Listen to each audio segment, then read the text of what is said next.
네, 여기 시편 59편의 표제는 그렇게 나와 있습니다. 다윗의 믹담시, 인도자를 따라 알다스햇에 맞춘 노래. 사울이 사람을 보내어 다윗을 죽이려고 그 집을 지킨 때에 부른 노래라 이거예요. 저는 솔직히 말해서 이 시편을 쭉 읽으면서 계속 말씀드리면서 왜 이 시편은 이렇게 힘들다고 괴롭다고 어렵다고 하소연하는 게 너무 많이 나오는 것 같아요. 왜냐하면 저는 이 시편 기자의 삶에 비해 보면은 너무 순탄한 삶을 사는 것 같아요. 어떻게 보면 그냥 잘 잊어버려서도 그렇지만은 저는 옛날 지난 걸 다 잊어버려요. 그래서 좀 제 안에는 힘들었던 때가 있다고 그러고 고생한 때가 있다고 그러는데 그 얘기를 들으면 저는 정말 새삼스러워요. 그런 때가 있었어? 돈이 없을 때가 있었어? 먹을 걸 걱정할 때가 있었어? 저는 전혀 그런 때가 없었던 것 같은 생각이 들어서 하여간 잘 잊어먹기도 해요. 제가 그러기도 하지만 이렇게까지 계속해서 이렇게 살려달라고 그러고 힘들다고 그러고 괴롭힌다고 그러고 막 이렇게 하는지만 해요. 이거 한두 번도 아니고 이걸 계속 하다 보면 어때요 여러분들은요? 그런데 사실 이 시편은 우리의 삶을 닮았다고 그러거든요. 그래서 다른 말씀들은 전부 하나님께서 우리에게 이렇게 주시는 말씀이지만은 이 시편은 우리 인간의 그 상황을 통해서 하나님께 이렇게 올려드리는 거거든요. 그래서 아주 실제적으로 우리가 실제 삶에서 당하는 일들을 그대로 꾸밈 없이 마음 그대로 표현해 가지고 올려드리는 건데 그 얘기들 쭉 읽어보면 참 다윗을 비롯해서 하여간 이 시편 기자들은 참 어려운 생활들, 고통, 또 연단, 시험, 억울한 일들을 굉장히 많이 겪은 이런 내용들이 여기 나와요. 그래서 이게 개인 탄식시거든요.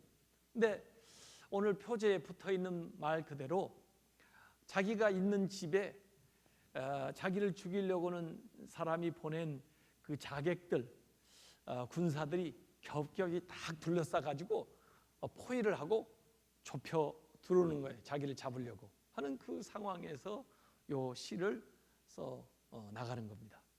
그러니까 우리로 말하면 참 인생을 살아가는데 나를 넘어뜨리려고 하는 사람, 나를 죽이려고 하는 사람, 내 목을 졸려고 하는 사람들이 그냥 겹겹이 둘러싸가지고 전부 포위망을 좁혀서 내가 있는 곳으로 쫙 들어와가지고 결국은 나를 탁 잡아내려고 하는 그런 위급한 상황, 그 상황에서 하나님께 탄식하면서 부르짖는 시예요.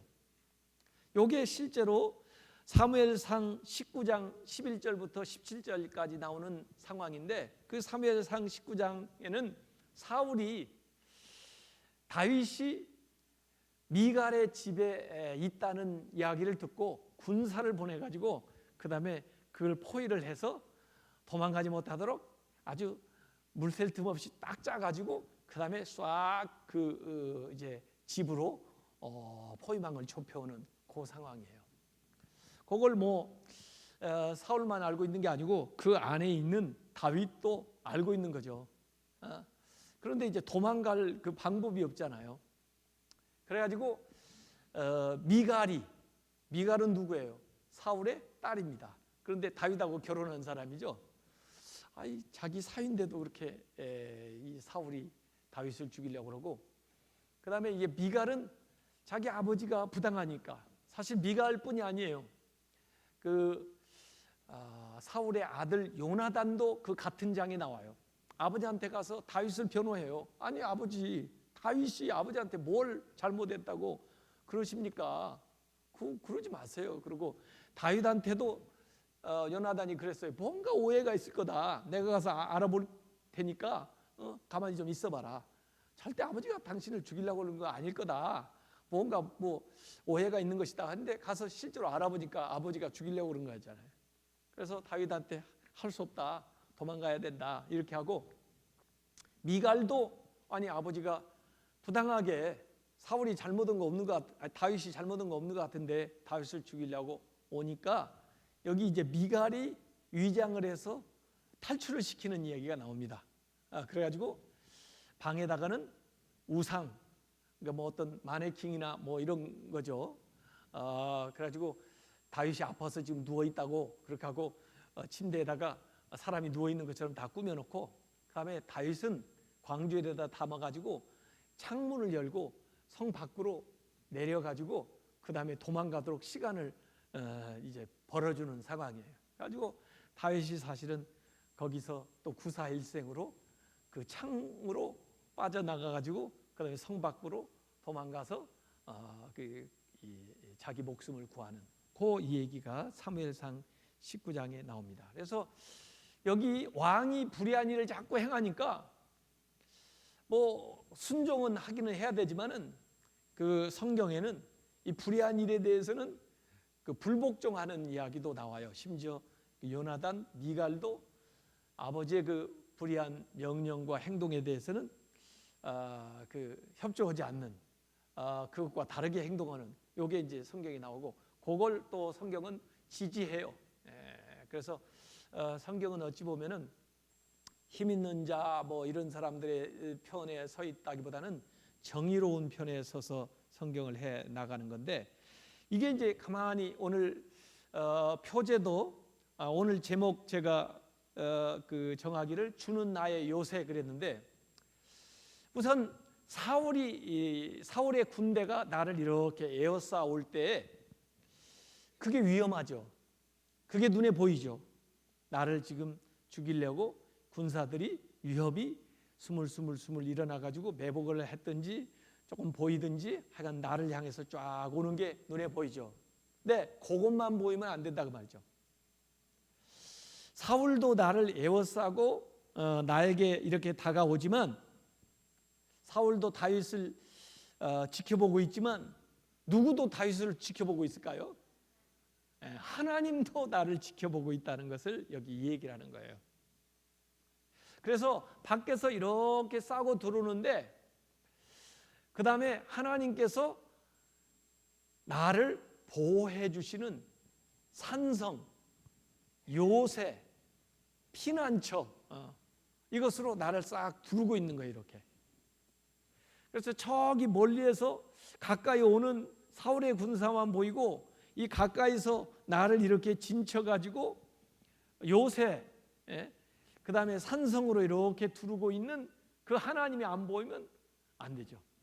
근데 오늘 여기 시편에는 그 위험도 딱 보면서 이 시편 기자는 그런데 하나님이 바로 나의 요새, 나의 산성, 나의 피난처시다 이거예요. 그래서 저들이 어느 정도까지는 오고 어느 정도까지는 세력을 피는데 그게 나한테까지는 미치지 않는다. 왜냐하면 하나님이 나의 요새, 나의 산성, 나의 피난처가 되시기 때문에 이걸 여기에서 얘기를 하고 있는 겁니다. 그래서 사울은 다윗을 죽이려고 오지만 하나님은 다윗을 보호해 주신다. 결국 다윗을 놓고 누가 싸우는 거예요? 하나님하고 사울하고 싸우는 형편이 되잖아요. 왜? 사울은 다윗을 죽이려고, 하나님은 다윗을 보호하시니까. 그러니까 결국은 다윗을 중심으로 해가지고 하나님하고 사울이 싸우는 편이 되잖아요. 그러면 싸움의 결과가 어떻게 될까요? 사울이 지죠. 하나님이 이기고. 그겁니다. 그래서 오늘 시편은 그걸 잘 봐야 돼요. 그래서 여기 9절하고 17절에 그렇게 나옵니다. 9절에 하나님은 나의 요새이시니 그의 힘으로 말미암아 내가 주를 바라리이다. 17절에 나의 힘이시여 내가 주께 찬송하오리니 하나님은 나의 요새이시며 나를 긍휼히 여기시는 하나님이시니이다. 이렇게 나오는 거예요. 그래서 여기 나의 요새라는 말이 3번 나와요. 지금 9절에도 나오고 그 다음에 16절에도 주는 나의 요새이시며 이렇게 나오고 17절에도 나의 요새이시며 이렇게 나오는 겁니다. 그래서 요새라는 건 이 전쟁을 할 때 옛날에는 우리나라도 이렇게 산성을 이렇게 쌓잖아요. 이렇게 중국에도 만리장성 이렇게 쌓아놓잖아요. 그리고 그 안에 들어가서 보호를 받겠다 그거죠. 하나님이 나의 요새다, 나를 둘러싸고 계시는 분이다, 이렇게 되는 거예요. 그래서 9절하고 17절이 이게 반복적으로 나오기 때문에 시편은 딱 두 부분으로 나눌 수가 있어요. 1절부터 9절까지, 10절부터 17절까지 이렇게 딱 나눠집니다. 그래서 1절부터 9절까지의 내용하고 10절부터 17절의 내용이 사실은 반복돼요. 그러면서 강조돼요. 그래서 일단 1절부터 5절하고 그 다음에 짝이 되는 것이 10절부터 13절까지예요. 그렇게 해서 같은 말씀이 더 강조되어서 나옵니다. 그래서 1절부터 5절까지 보면은 하나님께 기도하는 간구가 나와요. 역시 10절에서 13절까지. 그래서 1절에 나의 하나님이여 나의 원수에게서 나를 건지시고 일어나 치려는 자에게서 나를 높이 드소서.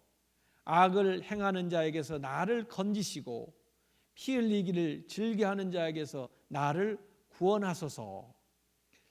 이렇게 원수들로부터 자기를 구원해달라. 내 원수들, 나를 치려 일어나는 자들, 악을 행하는 자들, 피 흘리기를 즐겨하는 자들에게서 건져주시고 높여주시고 구원하소서, 이렇게 얘기하는 거예요.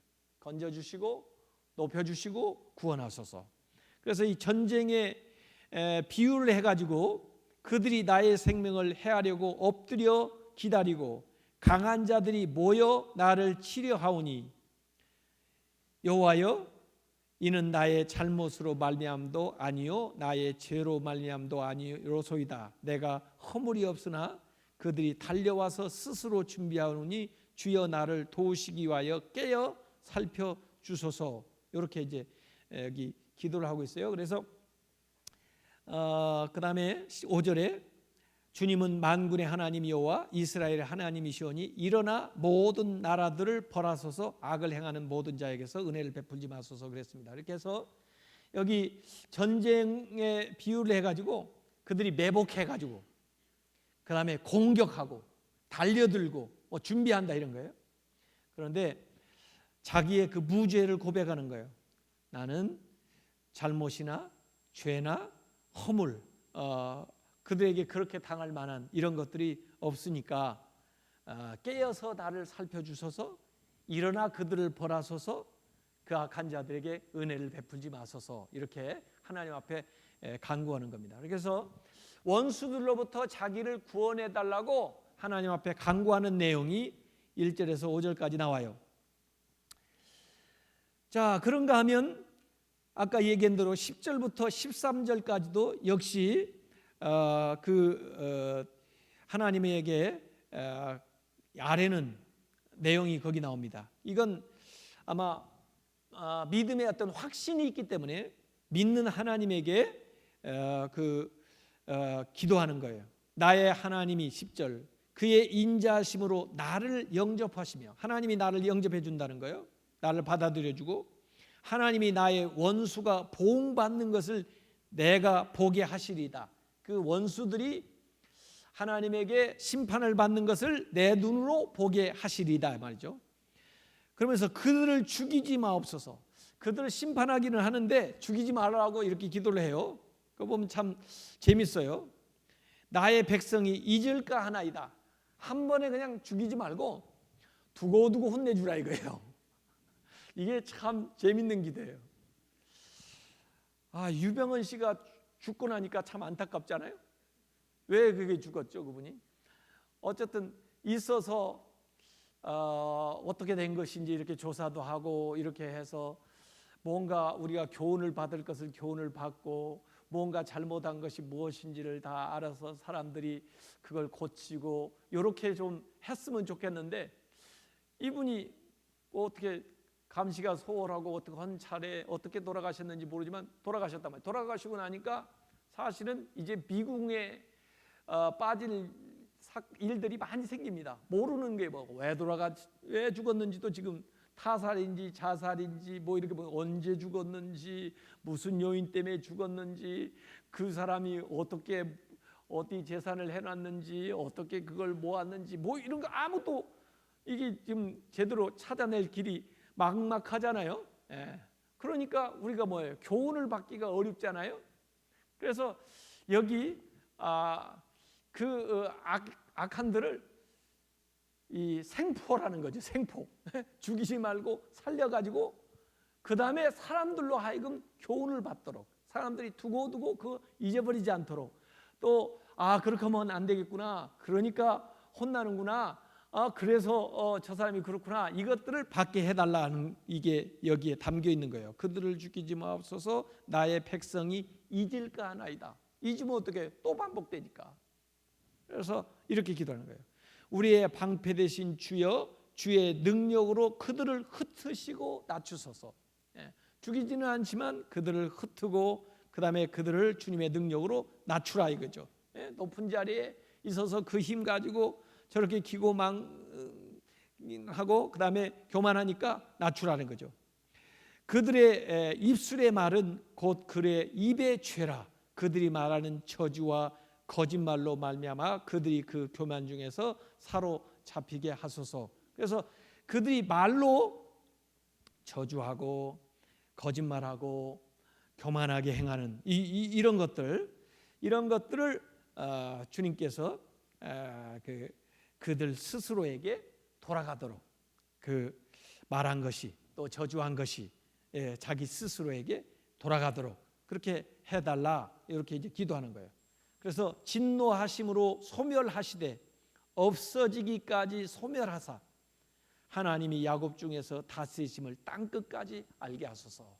자기들이 다스리는 게 아니고, 힘 있는 사울이 다스리는 게 아니고 하나님이 다스린다고 하는 것. 야곱은 이스라엘이죠.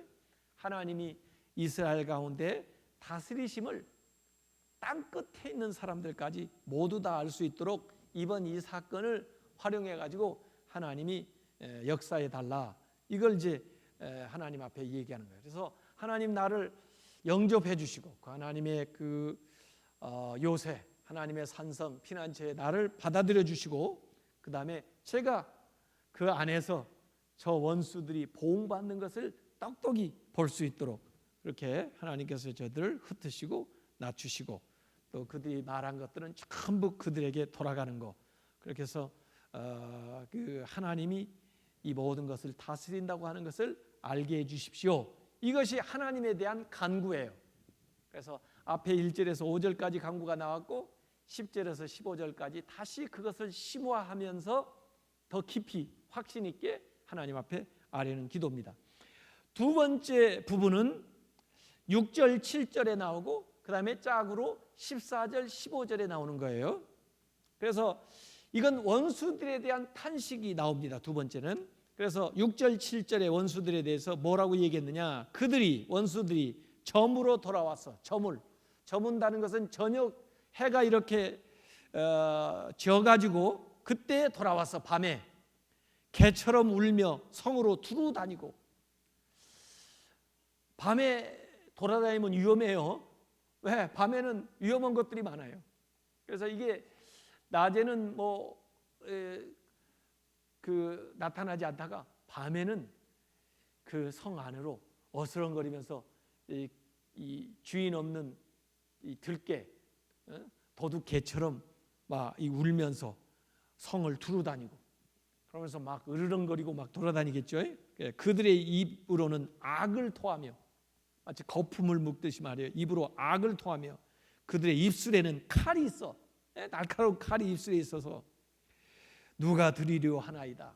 그래서 마치 그 해가 지고 나면 밤에 개들이 그냥 그 으르렁거리면서 그 골목마다 길마다 막 돌아다니는 이런 것을 이렇게 비유를 해가지고 이 악한 자들이 이 어두움 가운데 헤매면서 거기에서 이 의로운 사람들, 또 하나님의 사람들 위협하고 다니는 그 모습인데, 입에 악, 입술에 칼, 이렇게 얘기했어요. 자, 14절 15절에 보면 또 그것이 심화되면서 반복되어 나온다고 그랬죠. 14절에 그들에게 저물어 돌아와서, 해가 저물어 가지고 돌아와서 개처럼 울며, 앞에 나온 것 같죠? 개처럼 울며 성으로 두루 다니게 하소서. 그들은 먹을 것을 찾아 유리하다가 밤에 뭐 먹을 거 없나 그렇게 으르렁거리며 다니는데 먹을 걸 얻지 못하니까 배부름을 얻지 못하면 밤을 새우는 거예요. 밤을 지새우면서도 음식도 없고 먹을 것도 없고 자기들이 해코지 할 것들을 찾지를 못하는 거예요. 왜? 완전히 하나님이 보호를 해주시기 때문에. 그래서 우리 원수들이 하는 짓이 뭐냐 보니까 어둠 가운데 행하면서 계속 위협을 하면서 그 다음에 삼킬 자를 찾아가지고 먹을 자기 음식이 될 밥이 될 것들을 찾아서 그렇게 위협을 하면서 헤맨다 이거예요. 이게 악인들이 하는 일들을 묘사를 해놓고 있는 거예요. 자, 그 다음에 이제 마지막 세 번째 부분이 하나님에 대한 신뢰의 고백이 나옵니다. 그래서 하나님께 대한 간구가 나왔고, 그 다음에 이 원수들에 대한 탄식이 나왔고, 세 번째는 그 하나님에 대한 신뢰의 고백이 나오는데 그게 8, 9절 그리고 짝을 이루는 게 16절, 17절 이렇게 되겠습니다. 그래서 8절, 9절에 보면 여호와여 주께서 그들을 비웃으시며, 저들이 밤새 그렇게 돌아다니면서 으르렁거리지만은 주님께서 그들을 비웃으시며 모든 나라들을 조롱하시리이다. 너희들이 그렇게 해봤자 뭘 한다고 그래?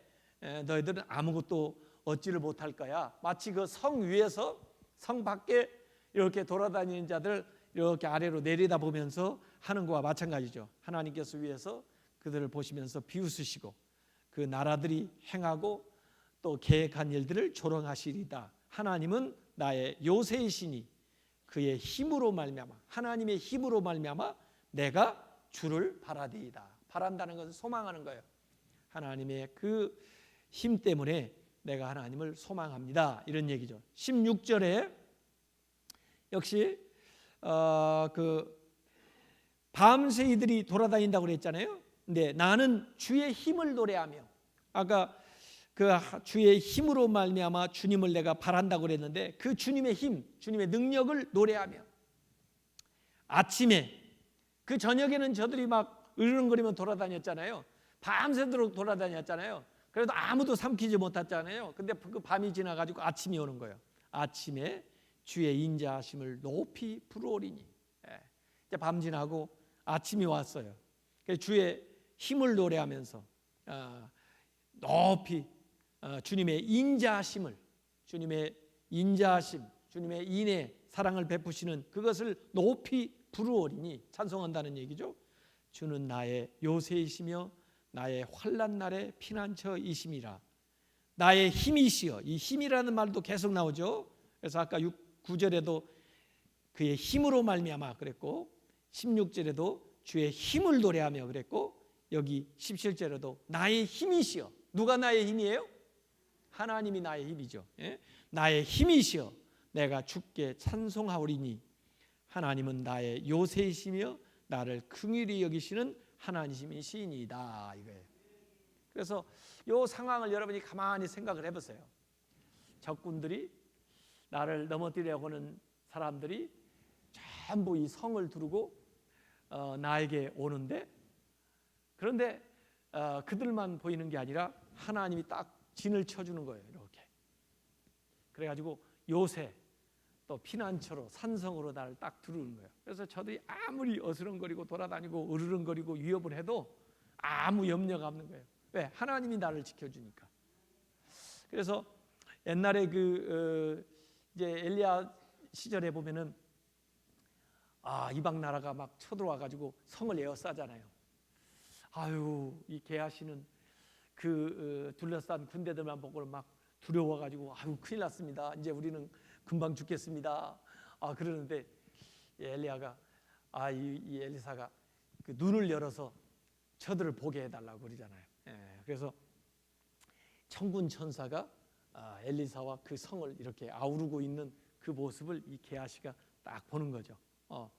그런 겁니다. 그래서 우리가 어려움이 있을 때 또 누가 나를 위협하고 그러면서 으르렁거리고 그 위협이 다가올 때 그 사울만 보지 말고 나를 둘러 진치면서 보호하고 계시는 하나님을 보라 이거죠. 그 하나님이 나의 요새시다, 나의 힘이시다, 나의 산성이시다, 나의 피난처시다. 결국 그들도 나를 보고 오지만 하나님도 나를 보호하시기 때문에 결국 나를 두고 그들하고 하나님하고 붙어요. 그러면은 하나님이 어떡하겠어요? 능히 이기죠. 그래서 그들을 뭐라고 여기다 비유를 해놨어요? 뭐라고 비유를 했어요? 그들을 개로 비유를 해놓은 거예요. 개. 그러니까 하나님이 그들을 물리치는 거예요. 그래서 여기 시편에는 하나님이 나를 보고 계심을 알기 때문에 어려운 가운데 하나님께 기도한다는 거고, 또 하나님이 내 기도를 듣고 계시기 때문에 하나님이 나를 도와주실 것을 확신하고 기다린다는 것이고, 그것을 믿고 하나님 앞에 찬양한다는 내용이 여기에 나와 있습니다. 그래서 어려움만 보지 말고 위협하는 것만 보지 말고 눈을 들어서 여러분을 도우시는 하나님을 보시고 그 하나님을 기다리면서 하나님께 기도하시고 찬양하시고 그 하나님의 도우심으로 말미암아 이 모든 것들을 다 이기고 승리하시기를 주님의 이름으로 축원합니다.